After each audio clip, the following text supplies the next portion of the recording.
எங்கள் மாமா பார்த்தீங்கன்னா வீடு ஆகட்டும் கல்யாண வீடு ஆகட்டும், ஆனால் ட்ரம் சவுண்டு கேட்டுச்சினாலே சும்மா ஆட்டத்தை போய் அற்புதமாக போடுற ஆள் தான் எங்களுடைய மாமா.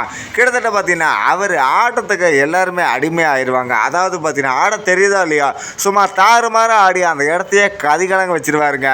ஆனால் இந்த அவரோட ஆட்டமெல்லாம் எங்கள் அத்தை கண்ணில் படுற வரல மட்டும்தான். ஆனால் எங்கள் அத்தா கண்ணில் அவர் பட்டுக்கிட்டாருன்னு வச்சுக்கோங்க, அவருடைய ஆட்டம் பார்த்தீங்கன்னா அலங்கோலமாயிரும்.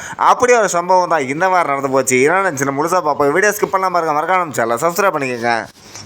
போன வாரம் பார்த்தீங்கன்னா எங்கள் ஊரில் ஒரு பெரிய அரி ஆகி போச்சு. அதுக்கு பார்த்தீங்கன்னா எங்கள் மாமா வேலைகள் எல்லாம் லீவாக போட்டு எங்களுடைய பங்காளி செத்து போயிட்டார். அதனால் நான் வேலைக்கு வரமாட்டேன் அப்படின்னு சொல்லி மேஸ்திரிகிட்ட சொல்லி பர்மிஷனெல்லாம் வாங்கிட்டு வக்கல் பர்மிஷன் வாங்கின கையோட மேஸ்திரிக்கிட்ட 5000 கடனையும் வாங்கிட்டு வரவங்க போகிறதுக்கெல்லாம் சரக்கையும் வாங்கி கொடுத்துட்டு நான் எங்கள் மாமாவும் பார்த்தீங்கன்னா ஃபுல் டக்கரில் வந்து ஆட்டத்தை போட ஆரம்பித்தாருங்க. கிட்டத்தட்ட பார்த்தீங்கன்னா அவர் வம்பளுக்காத ஆளே அந்த ஏரியாவில் கிடையாதுங்க.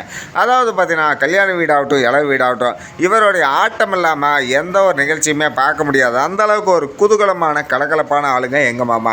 கிட்டத்தட்ட பார்த்தீங்கன்னா இதே மாதிரி சம்பவத்தை தான் போன வாரம் இளவு வீட்லேயும் பண்ணிகிட்டு இருந்தார். கிட்டத்தட்ட பார்த்தீங்கன்னா இந்த மோனிஷா பாட்டு கூலி படத்தில் அந்த மோனிஷா பாட்டை போட்டுவிட்டு வீட்டுன்னு கூட பார்க்காம மரண குத்தி கிட்டத்தட்ட ரேடியோ செட்டுக்காரண்ட சண்டைக்கு போய் இந்த பாட்டை போட்டுட்டு, டேய் எங்கள் சித்தப்பா சேர்த்து போயிட்டார், என்னடா நீ இளவு பாட்டை போட்டுட்ருக்கிற, எல்லாருமே குதூகலமாக இருக்கணும், போடுற சினிமா பாட்டை தலைவர் பாட்டை போடுறான்னு சொல்லி அத்தனை பேர்த்துக்கு ஆட விட்டு மனசை வேட்டி வந்தது கூட தெரியாமல் சும்மா மரண குத்திட்டு இருந்தாருங்க. இந்த சம்பவத்தை பார்த்தீங்கன்னா யார் சொல்லியுமே எங்கள் மாமா கேட்கவே இல்லை. எப்போ இளவு வீட்டிலெல்லாம் இந்த மாதிரிலாம் ஆடக்கூடாதுப்பா, இந்த மாதிரி சினிமா பாட்டும் போடக்கூடாது, தாய் ஒரு ரகலையாக பண்ணிவிட்டு கிட்டத்தட்ட எங்கள் சித்தப்பா செத்து போயிட்டார், நீங்கள் எவன்டா சொல்கிறதுக்கு, நாங்கள் எங்கள் சித்தப்பாவுக்கு நாங்கள் ஆடுறத தாண்டி வேறு எவன்டா வந்து ஆடுவான், நீ குளத்துல ரேடியோ செட்டுக்காரன் அப்படின்னு சொல்லி ரேடியோ செட்டுக்காரன் எங்கள் மாமா பேச்சு தட்டாமல் அவனை சினிமா பாட்டை போட அந்த இடமே பார்த்தீங்கன்னா ஒரே அமர்க்கலமாக போயிடுச்சுங்க. இந்த விஷயத்தை பார்த்தீங்கன்னா ஊருக்காரங்க எல்லாம் சொல்லி பார்த்து எங்கள் மாமா கேட்குற மாதிரில கிட்டத்தட்ட பார்த்தீங்கன்னா இதுக்கு ஒரு வழி இருக்குது, என்ன பண்ணுறதுன்னு யோசனை பண்ணிட்டு இருக்கும்போது எங்கள் அத்தையோட ஞாபகம் எங்கள் ஊருக்காரங்களுக்கு வந்துருச்சு.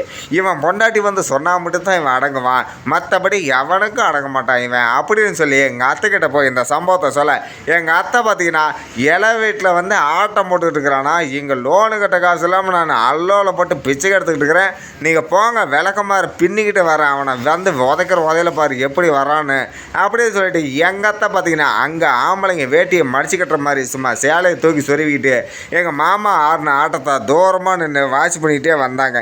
கிட்டத்தட்ட பார்த்தீங்கன்னா இந்த மனுஷனுக்கு வெள்ளை வேட்டி அவந்தது கூட தெரியாமல் வேட்டியை தூக்கி தலையில் கட்டிட்டு மரண குத்து போட்டுருக்கிறாருங்க. எங்கள் மாமா கூட ஆடின சின்ன பசங்களாம் ஒரு இடத்துல ஆட்டத்தை நிறுத்த பார்த்தீங்கன்னா, ஏன்டா டேய் குத்துங்கடா, எங்கள் தாத்தா செத்து போயிட்டார், என்னடா ஆடுங்கடா மாப்பிள்ளைகளை அப்படின்னு எங்கள் மாமா குரல் கொடுக்க இவனுங்கெல்லாம் கிர்ன்னு நின்றுட்டு இருந்தானுங்க. என்னடா அப்படின்னு திரும்பி பார்க்கும்போது எங்கள் அத்தை பார்த்தீங்கன்னா நல்லா புது விளக்கமாக இருங்க. சும்மா அப்போ தான் அது உரிச்சி எடுத்துகிட்டு வந்துருப்பாங்களாட்டுருக்குது. முடியை இழுத்து பிடிச்சிட்டு நல்ல இளவுன்னு கூட பார்க்காம முதுவாக சத்துன்னு 5-6 சாத்துனதுக்கப்புறம் அந்த வேட்டியும் கீழே போட்டுட்டு பாவம் மனசு ஜட்டியோட ஓட ஆரம்பிச்சிட்டாருங்க.